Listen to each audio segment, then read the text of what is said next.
Сәлеметсіз бе? Ара-тұра посттарыңызда келген хаттарды оқып тұрамын. Бірақ өзім жазамын деп ойламап едім. Менде болып жатқан жағдайлармен бөлісейін деп шештім. Басым әбден қатып кетті. Кімге барып, кімге айтып, мұңымды шағарымды білмеймін. Ішімде сақтап қиналып кеттім. Жолдасыммен отау құрғанымызға 12 жыл болады. 2 баламыз бар. 3-сіне жүктімін. Бірақ жолдасымның кей екенін біліп күйіп отырмын. Негізі бұрыннан күдік, күмәнім бар еді. Бірақ нақты көзім жетпегесін ондайға қимай жүрдім. Ел жұрт, дос-жаран, сыныптастары да айтып жүрді.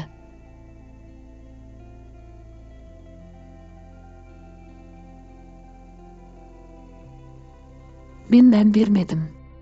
Бұрындары да бірнеше рет өз аузымен мойындаған, бірақ артынша қалжың деп шығатын. Еркектермен жыныстық қатынас видеомен талай ұстап алғам, бірақ қызық үшін көрдім дейтін. Еркектерге қатты жақын, прям сыртқа білініп тұрады, достары араласпай қаша бастады. Отбасы жоқ бойдақтармен әр нәрсені сылтауратып араласады. Бір звонок уақытқа қарамай ұшып кетеді, оған дейін сасып жүре береді де, сол момент қырынып, жуынып түннің бір уағында кетеді. Оларға отказ жасай алмайды, ренжіп қалады деп, себепсіз подвалында кездеседі екен, оны таяуда біліп қойдым, ұлымды қосып жіберсем, телефон беріп көлікке отырғызып кетіпті.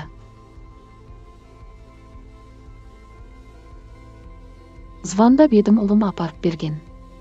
Сол кезде өз аузымен айтты. Осы жолы жүрек жарды мойындауы болды.